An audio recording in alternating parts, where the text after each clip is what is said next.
AD 79년, 서기 79년이라고 부르죠. 그 이태리의 그 폼페이에서 이제 있었던 사건이죠. 여러분 이태리를 가보신 분들은 뭐 잘 아시리라 생각하는데, 이 폼페이라고는 이 항구 도시인데요. 이 폼페이는 그 로마 제국 당시에 가장 번영했던 휴양 도시, 휴양 항구 중에 이제 하나였습니다. 어느 정도 지금 이 그림이 나오는데요, 너무 아름답습니다. 지금 가봐도 저기 뒤에 보이는 산이 베수비오 화산인데, 그 당시에 어느 정도로 이 폼페이가 굉장한 번영했던 도시였냐면, 요즘으로 우리 또 이제 뭐 온천이 있고 또 요즘 사우나 뭐 이런 찜질방 잘 돼 있지 않습니까? 그 당시에 벌써 이미 이 도시 온천이 있었고요, 공중 목욕탕 또 뭐 목욕통 이런 것들이 이제 발굴이 되는데, 그 당시에 물이 세 가지 종류의 물이 나왔다 그래요. 그러니까 냉수, 온수, 열수. 우리도 왜 목욕탕 가면은 뜨거운 물, 찬물, 중간물 있지 않습니까? 당시에, 지금 여러분 요즘이야 뭐 그러려 하지만은 이게 지금 거의 2000년 전의 이야기입니다. 지금부터 약 2000년 전에 벌써 이런 시설이 돼 있었고, 또 그 목욕탕에는 탈의실, 또 안마실, 우리말 미용실도 같이 달려 있는, 그야말로 최고로 호화로웠던 그런 그 시대에 당시 폼페이 성 그 항구의 삶이었습니다. 그런데 이제 이것이 발굴되면서 이제 학자들이 한 두 가지의 그 폼페이 당시 사람들의 특징을 이야기하는데, 하나는 뭐냐면 상당히 폭력성이 있었다는 것입니다. 또 하나는 성적인 타락이 아주 극치에 다다랐다라는 두 가지 특징을 이야기하는데, 이 폼페이가요, 가보신 분은 아시겠습니다만 거기에 그 우리말로 원형극장이라 그러죠. 그 격투기 경기장입니다. 한 10,000명 정도를 수용할 수 있는 원형 경기장이 있어요. 가끔씩 왜 보면 그런 영화 같은 데 나오지 않습니까? 근데 그 당시 폼페이에 살고 있는 사람의 인구 약 3만 명. 지금 그 당시로는 굉장히 많은 숫자입니다. 근데 그 경기장에 약 10,000명 정도를 수용할 수 있는 그런 격투기 경기장이 있었습니다. 지금 이제 가보시면 그게 다 이제 발굴돼 가지고 보여요. 거기에서 이제 짐승하고 이 맹수하고 사람하고 싸우는 겁니다. 죽을 때까지. 주로 물론 이제 죄수라든지 뭐 이런 노예 이런 이제 검투사들이 등장을 해서, 그냥 사람들이 막 그 도시에 한 10,000여 명이 모여가지고요, 막 열공하면서 막 그 사람이 잔인하게 죽어가는 거, 막 피냄새 이런 것을 하여튼 죽을 때까지 싸우게 만드니까 그런 걸 보고 좋아했던 그런 시대였습니다. 그러니까 그것을 보면서 그런 피비린내를 좋아하는 그 사람들의 인간적인 인성, 도덕성이 얼마나 타락했는지 우리가 짐작해 볼 수 있죠. 또 하나는 뭐냐면 이 도덕적인 타락이 상당히 심했습니다. 거기 보면 당시에 이제 발굴 현장과 여러 가지 그 자료들을 보면요, 상당히 그 당시는 이 성적으로 굉장히 난잡했습니다. 물론 동성애는 뭐 말할 것도 없이 상당히 도처에서 이 흔적을 발견할 수 있고, 그 당시 사람들이 살던 뭐 심지어 노예가 살던 방에도 보면은 이 벽화가 아예 노골적으로 남녀의 어떤 성적인 그런 관계 이런 것들이 묘사되어 있는 그런 벽에 그대로 그려져 있고, 그리고 그 성을 지키는 문 있잖아요. 수호신이라고 그러는데, 이 수호신이 누구냐면 음란한 신이 그 성을 지키는 수호신이었습니다. 그러니까 이 당시 역사학자들의 연구를 보니까 이 폼페이의 이 성에 두 가지가 굉장히 많았는데요, 하나는 기생집이고 하나는 술집이었다 그래요. 그 당시 뭐 이 정도로 굉장한, 그야말로 때로는 차마 눈떡 볼 수 없는 너무 이 노골적인 그런 그림들도 굉장히 많이 지금 발굴이 되고 있습니다. 그런데 이제 폼페이가 어느 날 아침 이 베수비오 화산이 폭발하면서 화산재에 완전히 덮여버리죠. 그리고 약 4m 정도의 이 화산재가 덮여버리면서 이 폼페이 성은 역사 속으로 사라져버리고 말았습니다. 약 1500년 정도가 그냥 그렇게 묻혀서 아무도 알지 못한 채 지내오다가 이제 한 농부가 밭을 개간하러 들어갔다가 거기서 뭔가를 발견하면서 이제 이것이 알려지게 되는 그런 이제 이 폼페이 성의 이야기인데요. 뭐 우리나라도 보니까 전에 폼페이 최후의 날 뭐 그런 영화도 나오고 그랬습니다. 제가 그 오늘 이 창세기 6장을 묵상하면서 그 폼페이 그 도시, 그 항구가 생각이 났습니다. 아마 가보신 분들은 떠오르실 거라 생각해요. 창세기 6장 1절에 보면 이런 구절이 있죠. 사람이 땅 위에 번성하기 시작할 때에, 이제 우리가 지난번에 봤지만 그 이제 에녹이 시대가 가고 이제 사람들이 땅이 번성하기 시작했습니다. 그들에게서 딸들이 태어나기 시작했습니다. 이렇게 시작된 이 창세기 6장의 분위기는 어찌 보면요, 좀 이 폼페이의 느낌을 제가 좀 받았습니다. 왜냐하면 이 사람과 문화가 막 일어나고 융숭한 이런 이제 시대가 이제 도래하고 있었기 때문이죠. 여러분 보세요. 창세기 1장 27절 이하에는 그런 말씀이 있습니다. 하나님이 이제 자기 형상과 하나님의 형상대로 사람을 창조하시되 남자와 여자를 창조하셨습니다. 그리고 나서 하나님이 그들에게 복을 주시면 이렇게 말씀하셨죠. 여러분 잘 기억하시죠? 생육하고 번성하여 땅에 충만하라, 땅을 정복하라. 하나님께서 이렇게 축복하셨습니다. 너희들은 번성하고, 참 이렇게 얼마나 좋습니까? 그죠? 참 좋은 일인데, 보통 이제 하나님께서 이렇게 축복하시고 하면은 이제 땅이 번성하고 하면 보통 사람들이 아담과 하와로부터 해서 이제 하나님, 창조주 하나님이지 않습니까? 창조주 하나님을 기억하고 감사하면서, 야, 우리가 하나님의 뜻에 이렇게 우리를 번성시켜주고 참 잘 살게 해주니까, 자식도 잘 이렇게 되게 해주니까 하나님의 뜻대로 잘 살아야겠다라고 생각할 것 같은데, 과연 그런가라는 것이죠. 그 다음, 그러면 이렇게 했는데, 이렇게 번성했는데 그 다음에는 어떤 모습이 등장하느냐가 2절입니다. 2절을 보게 되면 이렇게 이제 번성했는데 하나님의 아들들이 사람의 딸들의 아름다움을 보고 자기들이 좋아하는 모든 여자를 아내로 삼는지라. 하나님, 창조주 하나님의 생각이보다는 사람들의 마음이 어디로 흘러갔냐면 자기들이 좋아하는 여자들을 아내로 삼는 모습이 나옵니다. 여러분 어떻게 생각하세요? 여러분 이것은요, 믿는 사람 혹은 하나님을 안 믿는 사람 할 것 없이 사람들이 가만히 보세요. 번성하잖아요. 일이 잘 풀리지 않습니까? 그러면 하나님께 감사하고 창조주를 기억할 것 같은데, 생각보다 우리 인류의 역사를 보게 되면은 죄를 짓는 쪽으로 흘러가는 걸 보게 돼요. 신앙생활도 그렇지 않습니까? 어려울 때는 막 하나님을 열심히 찾고 막 기도하고 뭐 이렇게 막 그냥 사업이 뭐 직장이 혹은 가정이 자녀가 막 건강이 막 찾다가 이제 이것이 어느 정도 해결되고 좋은 세월이 오게 되면은 우리 많은 저를 비롯한 우리 모든 인간들의 모습들이 하나님을 멀어지게 되더라는 거예요. 하나님을 심지어 떠나게 되더라는 것입니다. 어차피 이게 인간의 본성인 것 같아요. 여러분 유럽 보세요. 유럽은 기독교에 정말 찬란한 역사를 가지고 있죠. 근데요, 예를 들어서 이 영국 같은 경우도 그래요. 영국이 완전히 기독교 문화입니다. 그리고 용어도 마찬가지예요.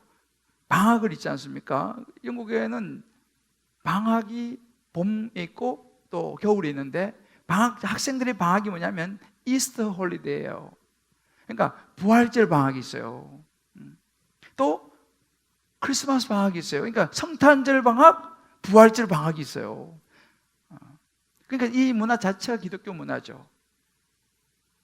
얼마나 번성했습니까? 그죠? 그러면서 어떻게 됐습니까? 지금 영국 같은 경우는요, 뭐 통계가 조금 다르기도 하는데 기독교 인구가 약 한 5% 미만이라고도 심지어 이야기합니다. 문화 자체가 기독교 문화인데 어떻게 그 약 90% 이상이 예수를 모른다, 여러분 이해가 되세요?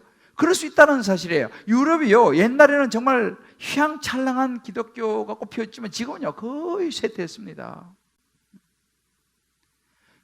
멀리 갈 것도 없습니다. 한국을 보세요. 한국이요 70년대 80년대 기독교가 굉장했지 않습니까? 우리 알지 않습니까? 참 힘든 시절이었어요. 그죠? 참 힘든 시절에 한국의 기독교는요 엄청나게 폭발적으로 증가했습니다. 산마다 기도원이 들었었어요. 밤마다 주야 뭐 산기도 철학기도부터 해가지고요 엄청난 사람들이 몰려들어가지고 기도했습니다. 한때 한국의 기독교가 1200만이 됐습니다. 굉장한 숫자죠.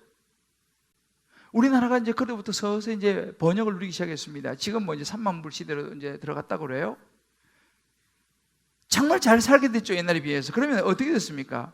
지금요, 옛날에 그 기도원들이 거의 많이 자취를 감춰버리고 지금은 이제 우리나라에 몇 개 되지 않는 그나마 기도원에 가 사람이 없어요.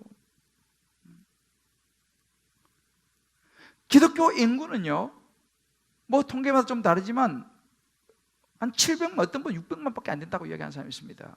여러분, 나라가 이렇게 번성하고 잘 살게 됐는데 왜 이렇게 많은 사람이 하나님을 떠나버렸을까요?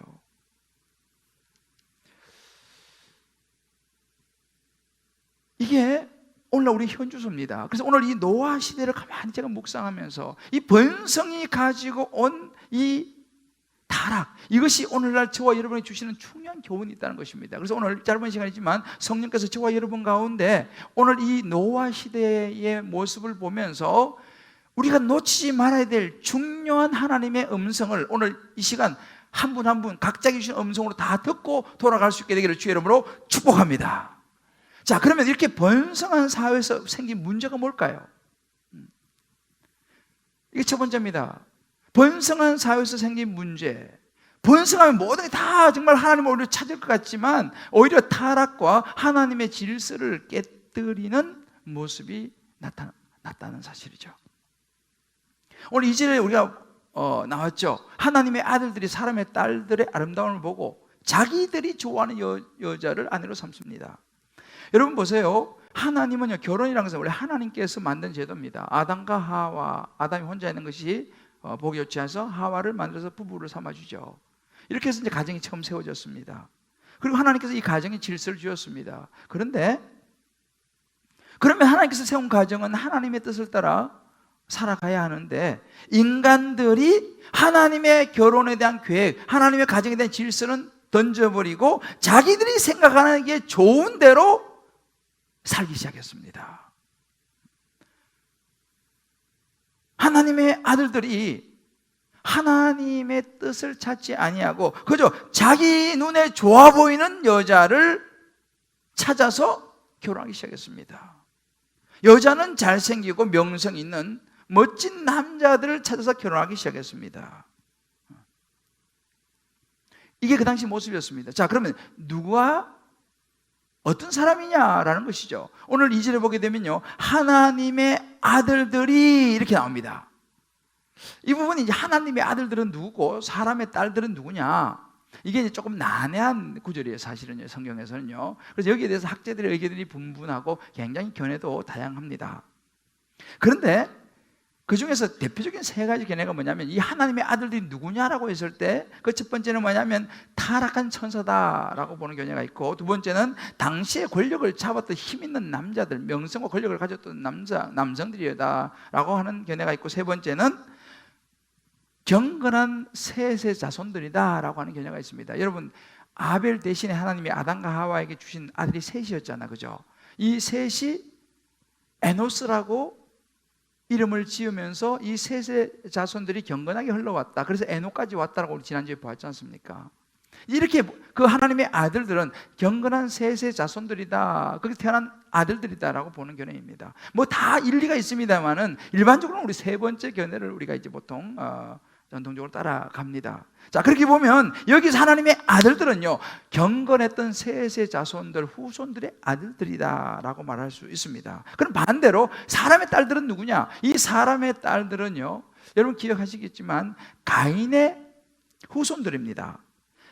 이 가인의 후손, 이 가인이 이제 아벨을 죽이고 나서 이제 또 결혼을 하면서 자손들이 태어나기 시작해. 그 자손들이 제가 지지난주 좀 말씀을 나눈 것 같은데 악기를 만들었다 그랬죠. 악기를 만들고 문화를 발전시키고 또 기구를 만들고 또 도구, 무기를 만들고 이렇게 문명이 발달하기 시작했습니다. 가인의 자손들이요. 그러나 그들은 하나님 없는 삶을 살아갔습니다. 그래서 결국은 그들은 하나님의 구원의 계보에서 제외돼 버렸어요.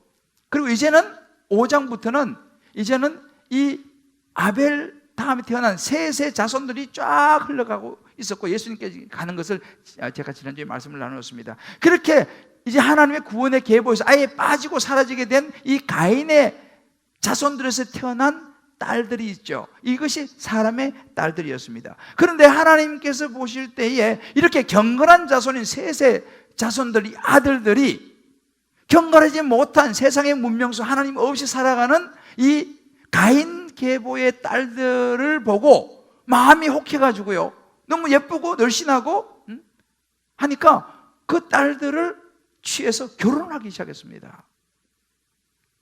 이제 하나님께서 세워놓으신 룰을 이제 깨뜨리기 시작한 것이죠. 왜? 하나님은요, 경건한 자손들, 하나님의 백성들이 함께 결혼하면서 자손을 낳기를 원하셨는데, 이제 이 하나님의 아들들이 여자의 그 아름다움에 넘어서버리게 된 것이죠. 그걸 보면서 하나님이 마음이 너무 안타까워했습니다. 왜냐하면 그 여자들과 이제 결혼을 해서 살아가는 삶의 결론이 뻔하기 때문에 하나님이 너무 슬퍼하시고 마음에 근심이 되셨습니다.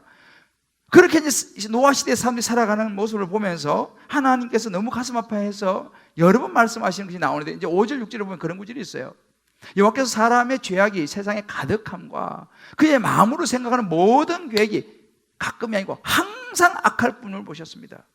남자들이 그렇게 자기 좋아하는 그 사람의 딸들하고 막 결혼하면서 그렇게 세상적으로 살아가는 모습이 너무너무 하나님이 안타까웠습니다. 그래서 내가 사람을, 아담과 하와로부터 사람을 창조한 것에 대해서 하나님이 한탄하셨어요. 뭐예요? 이 한탄의 의미 속에는 심히 슬퍼하시고 근심하셨다라는 의미가 들어있습니다. 뿐만 아니라 11절에 보면 또 나옵니다. 그때 노아 시대에 온 땅이 하나님 앞에 부패했어요. 포악함이 땅에 가득했다고 얘기합니다. 12절에 보면 또 하나님이 보신 적 땅이 부패하였으니 이는 땅에서 혈육 있는 자의 행위가, 사람들의 행위가 부패했더라. 13이 또 나옵니다. 하나님이 이번에는 노아에게 얘기해 모든 혈육 있는 자의 포악함이 땅에 가득했다.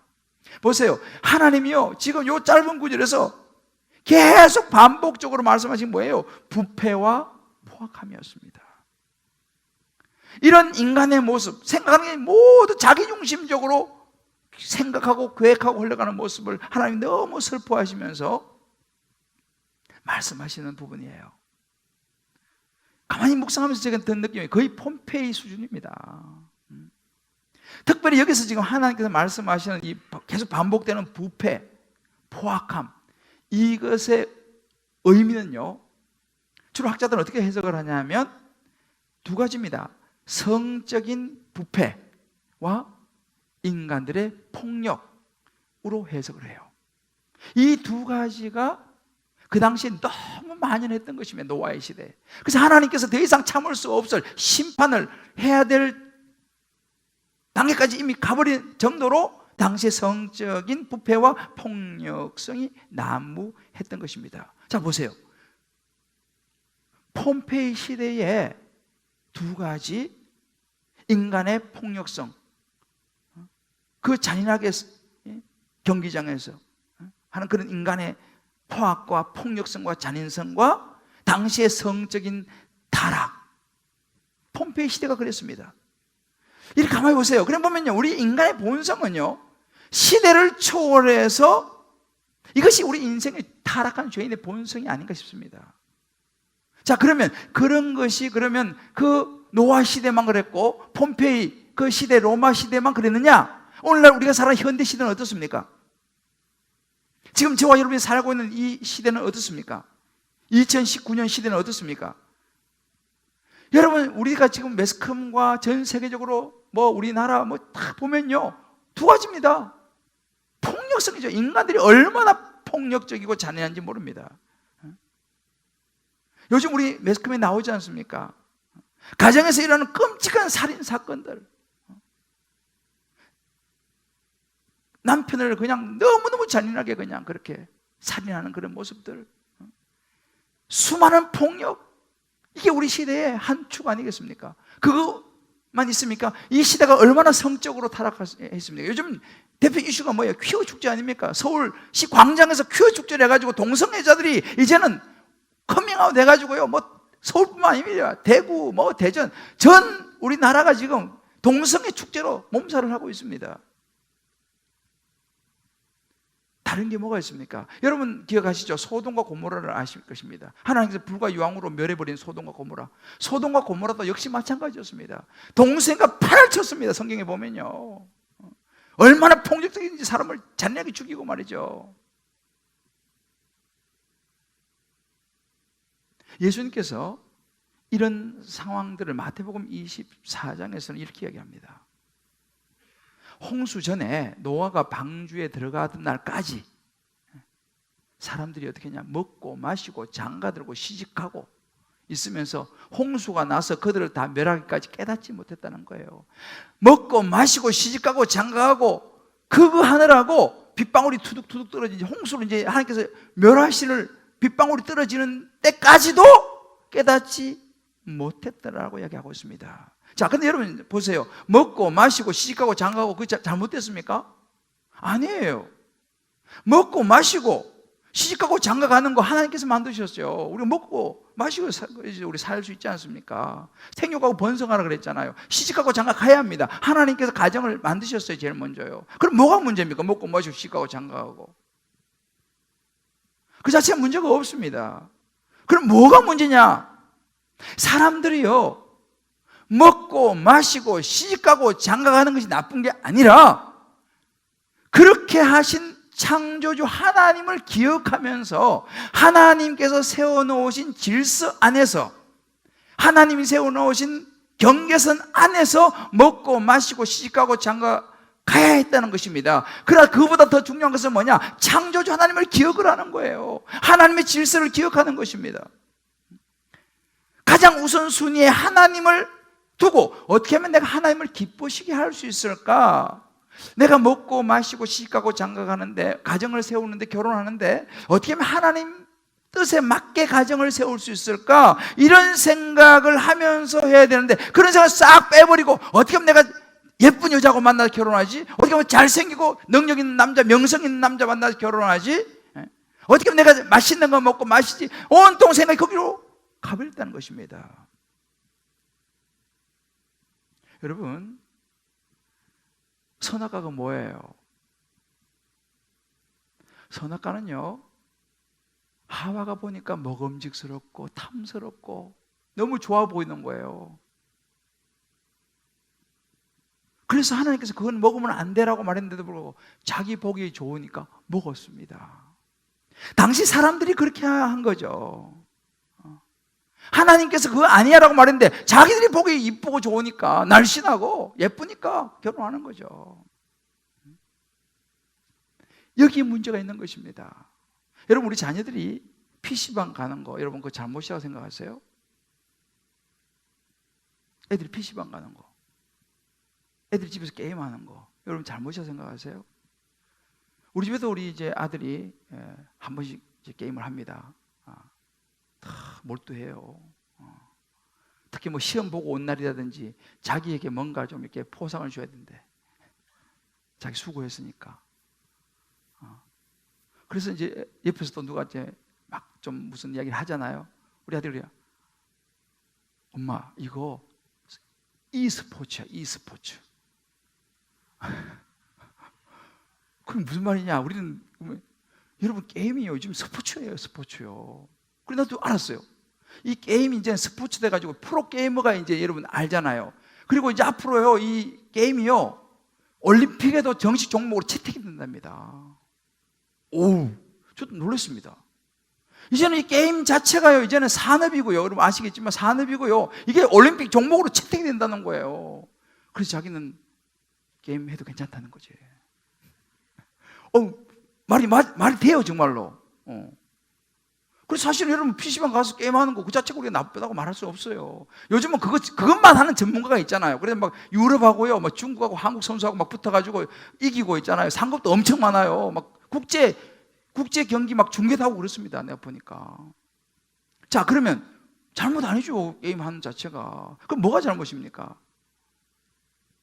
학생들은 자기가 해야 되는 공부가 있지 않습니까? 자기 해야 되는 어떤 일이 있잖아요, 우리도요. 그런데 그런 일을 하면서 틈틈이 릴렉스하고 게임도 한판 하고 나쁜 거 아닙니다. 근데 문제는 뭐냐? 자기가 해야 될 건 하나도 하지 않고 거기만 매어 달리면 이게 문제라는 거예요. 이건 죄로 흘러간다는 것입니다. 여러분, 이런 거죠. 우리가 결혼을 이제 앞두고 있는 자녀들이 아마 들어 있으실 거라 생각해요. 자, 이제 결혼 아직 이제 해야 되는 자녀들이 있는데 배우자감이 나타났어요. 보니까 딱 한 가지 빼고 모든 조건이 좋아요. 뭐 학벌, 뭐 외모, 뭐 여러 가지 뭐 집안 배경 다 너무너무 좋아. 딱 한 가지만 빼고 신앙이 없어. 혹은 다른 신앙을 가지고 있어. 자, 여러분, 어떻게 해야 될까요? 여러분, 어떻게 하시겠어요? 다 조건이 좋아. 딱 한 가지 신앙이 없어. 저도 그런 생각 해봐요. 저도 이제 우리 아이들 이제 커가면서 또 그런 날이 아마 오리라 생각하는데,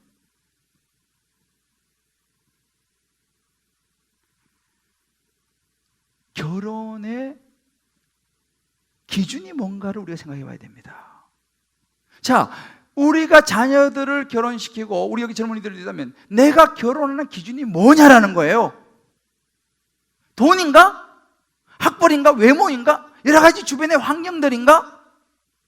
아니면 가치 기준의 중심이 신앙인가? 믿음인가? 우리가 고린도후서 6장 14절에 보면 이런 말씀이 있습니다. 믿지 않는 자와 명예를 같이 매지 말라. 무슨 말이냐면 믿지 않는 사람과 결혼하지 마라, 이런 이야기입니다. 아니, 요즘 믿는 사람들도 별로 없는데 믿지 않는 사람도 결혼하지 마라 그러면 어떻게 해요, 목사님? 결혼을 해야 되는데. 그죠? 그래서 심지어요, 부모님들이요, 믿음이 너무 오면 좀 걱정을 해요. 왜냐하면 믿음 너무 좋으면, 믿음 좋은 사람 아니면 결혼 안 하려고 하니까 저러다가 시집도 못 가는 거 아니냐, 저러다 장가도 못 가는 거 아니냐, 그래 적당하게 신앙생활 하다가 결혼해서 열심히 해, 이런 분위기도 요즘 많이 형성되고 있어요. 왜? 결혼을 시켜야 되니까.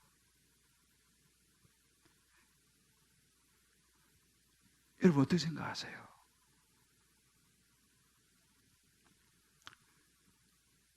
일리가 있죠. 저도 자식을 키우는 입장에서 이해가 갑니다. 그러나 주님은 우리가 뭐라고 이렇게 말씀하시는 거예요. 너 무엇이 우선순위냐? 신앙은 가치다, 가치관이다, 이렇게 말씀하시는 거예요. 자, 그래가지고 이제 다른 건 다 있는데 믿음이 없는 사람과 결혼했어요. 그러면 어떻게 되느냐? 나는 믿음의 가치관을 가지고 있는데 상대방의 가치관을 가지고 없어요. 시댁도 뭐 혹은 뭐 이쪽 없어요. 그러면 그 가치관을 자기도 모르게 따라가는 분위기가 된다는 것입니다. 저는 그래서요, 옛날 처녀 때 신앙생활 열심히 하던 자매가 교회 안 다니는 사람도 들어봤어요. 왜? 결혼했는데 남편이 교회를 안 다녀요. 싫어해요. 시댁도 싫어해요. 아유, 뭐 가정이 평안해서 그냥 가지 말자. 그러다 보니까 그냥 신앙 다 잊어버렸어요. 물론 그렇게 결혼을 해서 성공하는 사람들도 있긴 합니다만은 사실은 힘든 경우가 생각보다 훨씬 더 많습니다. 하나님이 이걸 아시는 거예요. 너가 결혼의 기준이 어디 있느냐? 날씬하고 예쁘고 재물이 있고 학벌이 있고 돈이 있고 권력이 있고 명성이 있고 그런 거 가지고 너 결혼하면 안 된다는 거예요. 왜? 그게 선악과라는 거예요. 선악과. 복음직, 먹음직, 보암직, 탐스러 이거 먹으면 될 것 같다. 저 사람하고 결혼하면 정말 내가 좋을 거야. 이 남자 너무 좋아. 선악과라는 거예요. 그거 먹으면 나중에 얼마나 너가 힘들어질 것인지 하나님이 아시는 거예요. 그래 인생이 얼마나 힘들지 아시는 것입니다. 그래서 하나님 너무 안타까워하시는 거예요. 너무 안타까워하는 거예요.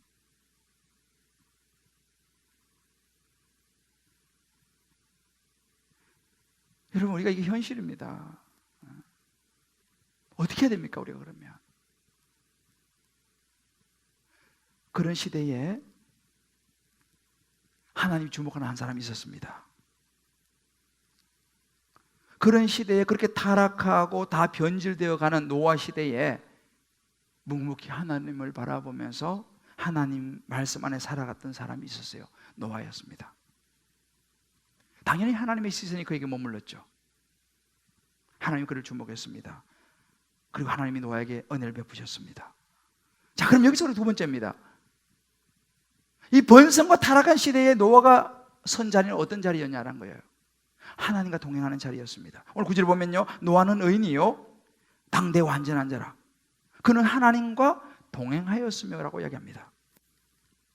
하나님과 동행하는 삶을 살았습니다. 이 동행이라는 말이 우리 지난주에 봤죠? 5장 24절 보면 에녹이 하나님과 동행했다라고 이야기합니다. 동행은요, 지난주에 말씀드렸지만 함께 하는 것을 의미합니다. 하나님과 함께하고 하나님을 신뢰하며 같이 가는 것을 의미합니다. 여러분 잘 아시는 욥도 마찬가지입니다. 욥기 1장 8절 보면 그런 구절이 있습니다. 여기서 타탄하게 이르시되 내가 내 종 욥을 주에 보았느냐? 그와 같이 온전하고 정직하여 하나님을 경외하며 악에서 떠난 자는 세상에 없느니라 그랬습니다. 노아도 에녹도 욥도 그렇습니다. 노아는 이렇게 그런 힘든 시대 속에서 모두가 다 타락해요. 지금 노아밖에 없어요. 다 타락했습니다. 그런 시대 속에서 하나님과 동행하는 삶을 살았던 거예요. 모두가 성적으로 부패하고 다 타락하고 그런 심판의 환경. 여러분 노아가요 애를 언제 처음 낳냐면요 500살에 아이를 처음 낳았습니다. 500살 동안 애를 못 낳았어요. 쉽게 말하면요. 여러분 얼마나 힘들었을까요? 남들은 수십 명씩 애를 낳는데 500살까지 노아는 애가 없었어요. 정말 힘들었을 거예요. 그러면 이 남자가 얼마나 그동안 죄도 많이 짓고 여러 가지 방법을 강구할 수 있지 않습니까? 노아는 하나님을 바라보면서 하나님과 동행하는 삶을 살았습니다. 참 요즘 시대의 결혼이라는 것은 좀 어려운 부분입니다. 정말 신앙 있는 형제 혹은 정말 신앙 있는 자매를 만나지 못해서 결혼을 아직까지도 미루고 있는 우리 형제 자매들이 있죠. 여러분 어떻게 생각하세요? 이렇게 살아야 될까? 그냥 뭐 대충 맞춰서 가지 뭐. 인생 뭐 있어? 그냥 대충 맞춰서 살다가 보면 잘 만나면 대박 나는 거고 뭐 아니면 말고 뭐 어떻게라도 결혼을 해야 된다. 결혼을 해야 되는 것이 목적일까요? 근데 가만히 생각해 보세요. 우리는요 그렇게 살기에는요 그렇게 결혼하기에는요 너무 아까운 사람들이에요. 왜냐하면 하나님께서요 우리 한 사람 한 사람을 너무너무 소중하다고 말씀하시거든요. 우리는 하나님의 아들들이 하나님의 딸들이거든요. 저도 결혼이 좀 요즘 치면 아니 좀 그 당시는 좀 늦었습니다. 특히 신학생 때 결혼을 빨리 해요. 신학대학원 1학년 들어올 때는 대부분 결혼한 사람이 거의 없지만 1학년, 2학년 되면 거의 대부분 결혼을 합니다. 근데 난 결혼을 못했어요. 올라온 사람이 없어. 3학년 됐는데 이제 나보다 나이 어린 애들이 막 결혼을 하는 거예요. 마음이 엄청 조급한 거예요. 나도 결혼해 장가를 가야 되겠는데. 마음이 막 조급해지니까 나중에 이런 생각이 드는 거예요. 아이고 막 집만 들어오면 됐지 뭐. 이 생각이 들어요. 집만 들어오면 됐지 그냥 가자. 그리고 나는 뭐 대충 하면 그냥 가려고 그러는데 그냥 다들 그냥 자꾸 차더라고 저를. 그래가지고 정말 기도 제가 했는데요. 그런데요 제가요 오늘 말씀드리지만 모든 사람에게 다 차인 건 아니에요. 저도 한 2사람 정도 찼어요.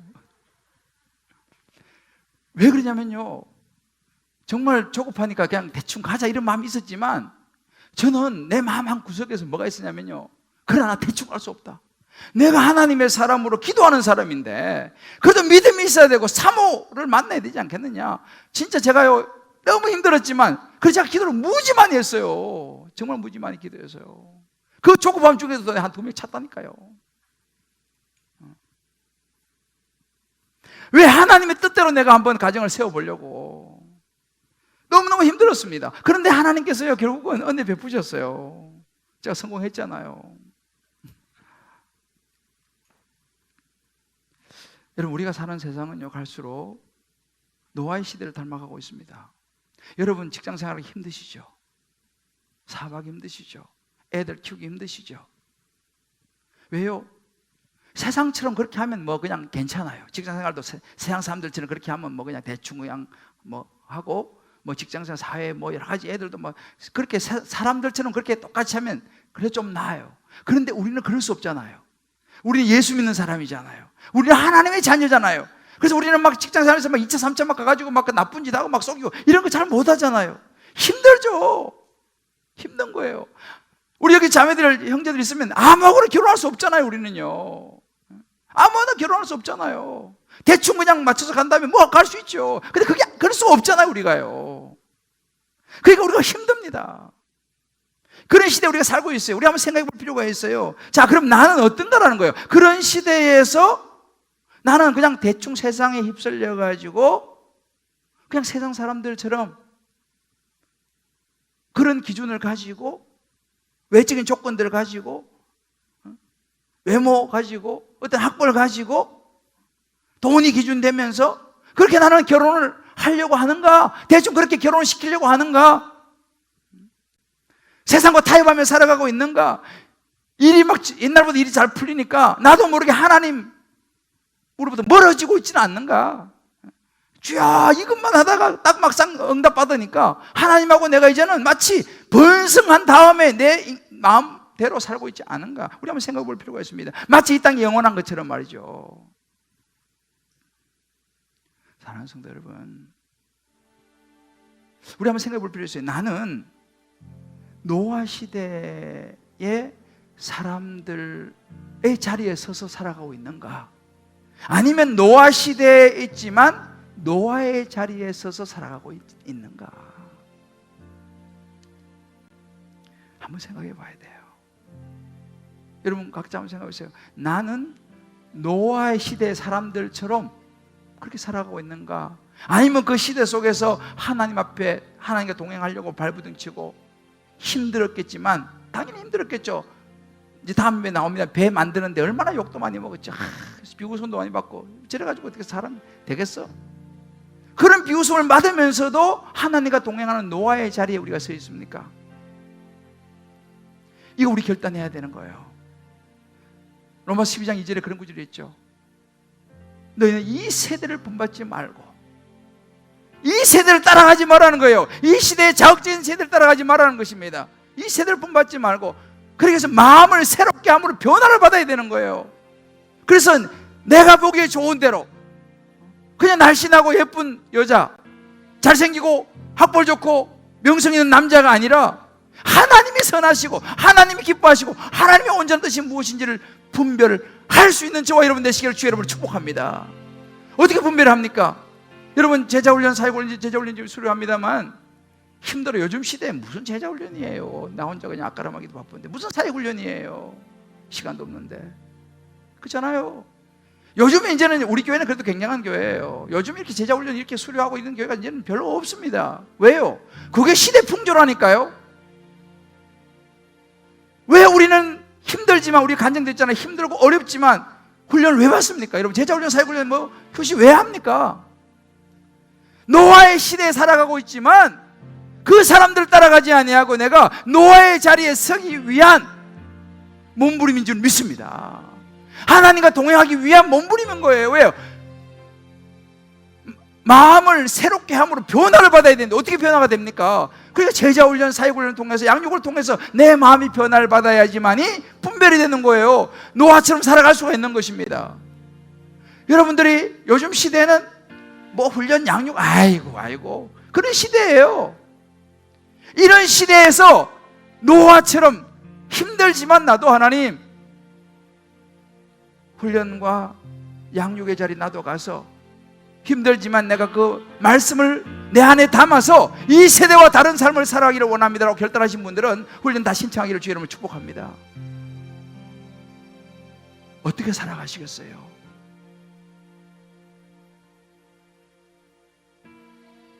십자가의 길을, 영원한 하나님 나라를 바라보고 살아가시겠습니까? 아니면 이 시대에 따라 그냥 적당하게 살아가시겠습니까?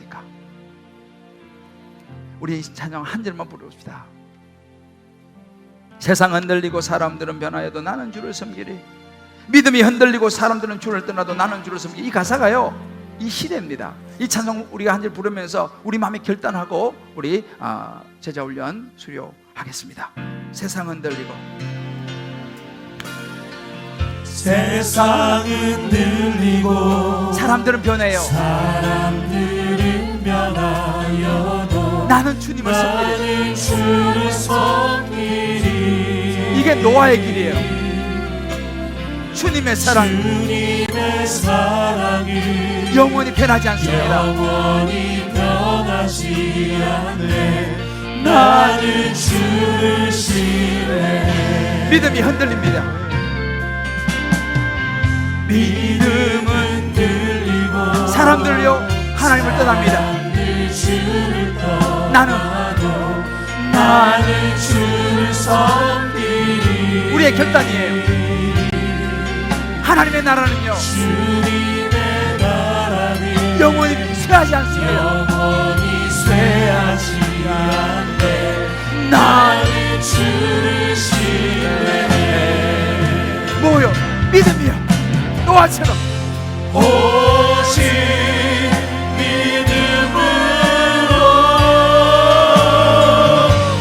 믿음으로 내가 살리라. 오직 믿음으로 오직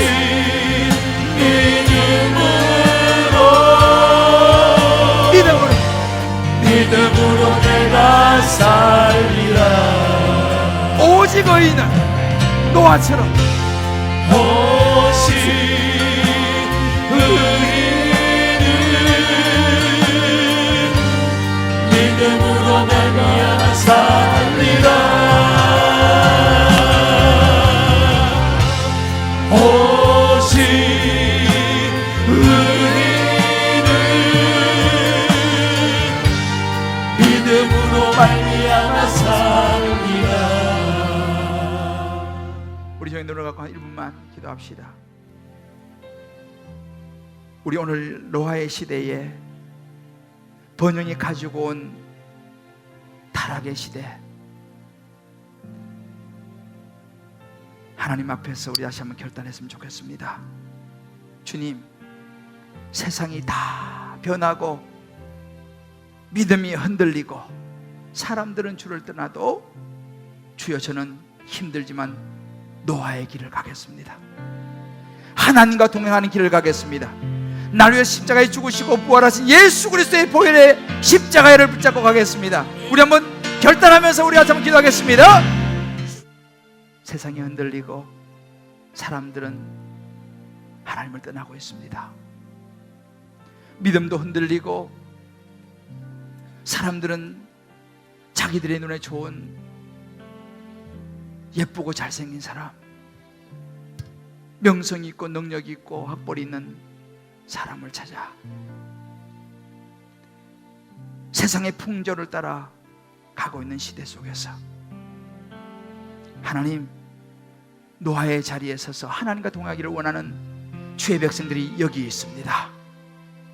우리 결단을 받으시고 이 말씀을 마음에 품고 끝까지 영혼을 향하여 이 믿음 지키게 하여 주옵소서. 예수님 이름으로 기도합니다. 아멘. 우리 시간 우리 성장 큐티시마반 또 우리 제자훈련 2단계 이제 수료식을 하겠는데요. 다들 이제 올라오시고 여러분 주부에 보시면 명단이 나와 있습니다. 제자훈련 1단계 18명 이번에 이제 수료하고요. 제자훈련 2단계 10명, 또 큐티시마 4명입니다. 그래서 1단계는 이제 2단계를 마치면 이제 올라오게 되는데, 그래서 여기 오늘은 큐티시마반과 제자훈련 2단계 마친 사람, 사역훈련 2단계 마친 사람 이제 우리가 수료식을 하겠습니다. 자, 올라오세요. 먼저 큐티시마반입니다. 큐티시마반은 뭐냐면 제자훈련을 마친 분들이 이제 받는 훈련입니다. 이 힘든 시대에 노아의 자리에 서신 분들이에요. 수료정 김재훈, 예수를 닮아 예수처럼 살기 위하여 큐티 심화반 과정을 수료하시는 사랑하는 동역자에게 주님의 이름으로 축하드립니다. 주 2019년 7월 7일 주님 기쁨의 교회 담임 목사 김대조. 수고하셨습니다.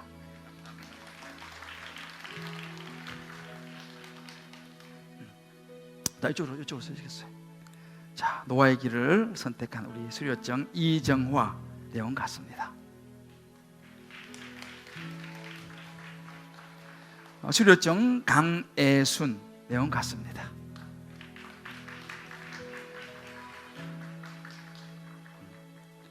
신현숙 오늘 못 왔어요? 오케이. 자, 이제 제자훈련 2단계까지 제자훈련 완전히 마친 분들입니다. 김미경, 수료증 김미경. 예수를 닮아 예수처럼 살기 위하여 제자훈련의 전 과정을 수료하시는 사랑하는 동역자에게 주님의 이름으로 축하드립니다. 주 2019년 7월 7일 주님 기쁨의 교회 담임 목사 김대조. 수고하셨습니다. 지난 1년 동안 잘 이쪽으로 서시고. 수료증 김상훈 내용 같습니다.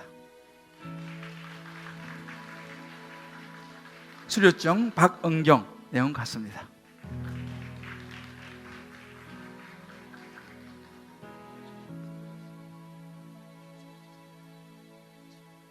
수료증 이지원 내용 같습니다. 수고하셨습니다. 수료증 윤성희 내용 같습니다.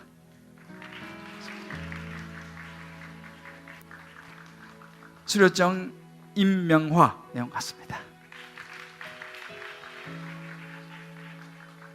수료증 최숙희 내용 같습니다. 수료증 최춘혜 내용 같습니다. 자, 우리 앞에 서시고 이쪽으로 좀 오시고. 자, 제가 말씀드렸죠. 노아의 시대에 참 어려운 길을 선택하셔서 1년 동안 이제 제자훈련 1, 2단계를 다 마친 분들입니다. 우리 한번 손을 내밀어서 너는 시냇가에 심은 나무라. 우리 한번 축복하고 우리 한번 축하하는 시간을 갖도록 하겠습니다. 우리 손을 내밀어서. 너는 시냇가에 심은 나무라. 심은 좀 보시. 나무라. 하나님의 사랑 안에 믿음 뿌리 내리고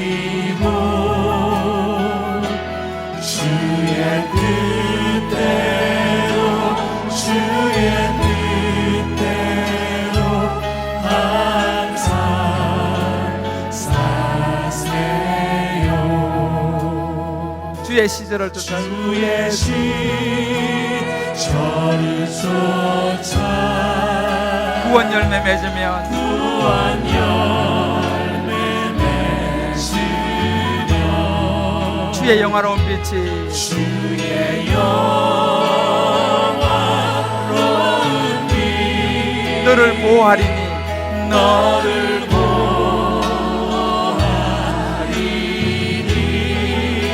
노아처럼 주의 뜻대로 주의 뜻대로 항상 사세요. 항상 사세요.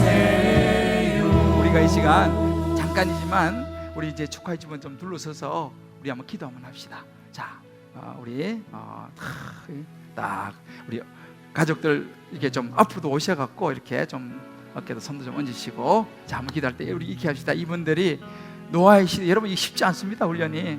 그러나 이제 노아의 자리에 서기를 결단하고 하나님과 동행하는 분들이잖아요. 쉽지 않겠지만 끝까지 천국까지 하나님과 동행할 수 있는 우리 제자훈련생들 되게 해주시고, 멈추지 않고 앞으로 계속 갈 수 있도록, 시동을 걸었을 때 쭉 갈 수 있도록 우리 한번 이 시간 한 1분만 저를 따라 이렇게 한번 외치고 한번 축복 기도합시다. 하나님, 이 길을 끝까지 가게 하여 주옵소서.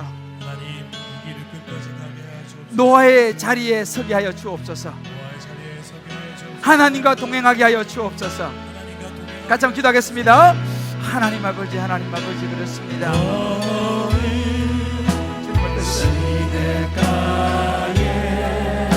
하나님 그렇습니다. 오 하나님의 은혜가, 하나님의 은혜가 임하여 주시옵소서. 오 하나님 아버지, 하나님 아버지, 하나님의 은혜가 충만히 임하여 주시옵소서. 하나님의 은혜가 충만히 임하여 주시옵소서. 오 하나님의 은혜가 충만히 원합니다. 오 하나님 아버지, 충만히 원합니다. 주여 아버지, 하나님의 은혜가, 하나님의 능력과 은혜가 충만히 임하여 주시옵소서. 오 하나님 아버지의 역사하심을 따라가길 원합니다. 오 하나님 아버지, 오 하나님 아버지, 주의 뜻대로 항상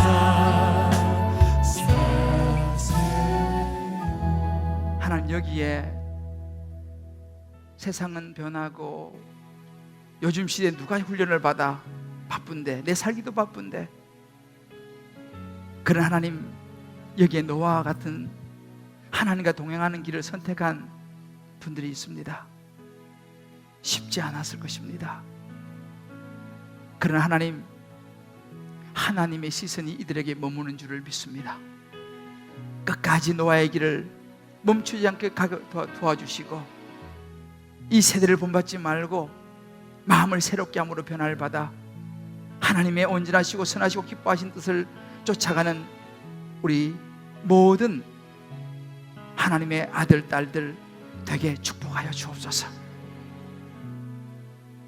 예수의 이름으로 축복하며 기도합니다. 아멘. 우리 하나님께 감사 박수, 영광, 축복을 말씀합시다. 자, 우리 그대로 서 계시고 우리 다 일어나 봅시다.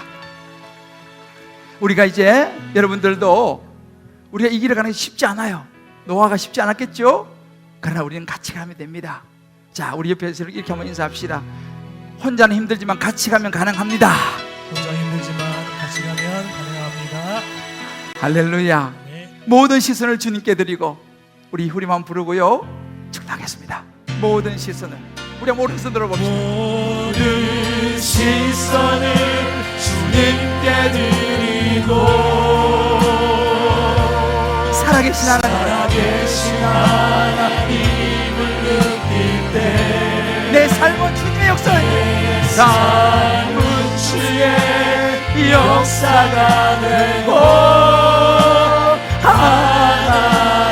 하나님이 일하기 시작하시니 일하기 시작한 모든 시선을 주님께 올립니다. 모든 시선을 주님께 드리고 전능하신 하나님을 느낄 때, 전능하신 하나님을 느낄 때 세상은 하나님의 나라가 되고 주의 나라가 되고 하나님이 일하기 시작하네. 이제는 우리 주 예수 그리스도의 크신 은혜와 하나님의 사랑과 성령의 인도하심이 노아의 시대를 살아가고 있지만 노아의 사람들, 시대의 사람들이 아니라 노아의 자리에 서서 하나님과 동행하기로 마음을 결단하고 다시 하나님 앞에 우리의 마음을 추스리고 나아가는 십자가의 길을 걷는 귀한 사랑하는 우리 성도님들 한 분 한 분 머리 위에, 특별히 어려운 중에도 큐티시마로 제자훈련 1단계로 제자훈련 2단계로 훈련받으며 주님 앞에 새롭게 노아의 길을 출발하는 훈련생들 한 분 한 분 머리 위에, 또한 알게 모르게 옆에서 뒤에서 기도로 함께 기도하고 섬겨주신 양육자들, 또 가족들, 다락방 순장님들, 식구들, 모든 이들 머리 위에, 축복하는 모든 이들 위에, 특별히 이제 하나님의 나라를 꿈꾸면서 영혼 구원을 위하여 주님께 올려드리는 11조 감사, 성교, 구제, 소원, 이모저모의 특별한 예물과 오병이어 특별히 다음 세대를 꿈꾸며 세워나가는 교육관, 비전헌금, 그 축복된 손길을 위해 이제부터 영원토록 함께 하시길 간절히 축원하옵나이다. 아멘. 아멘.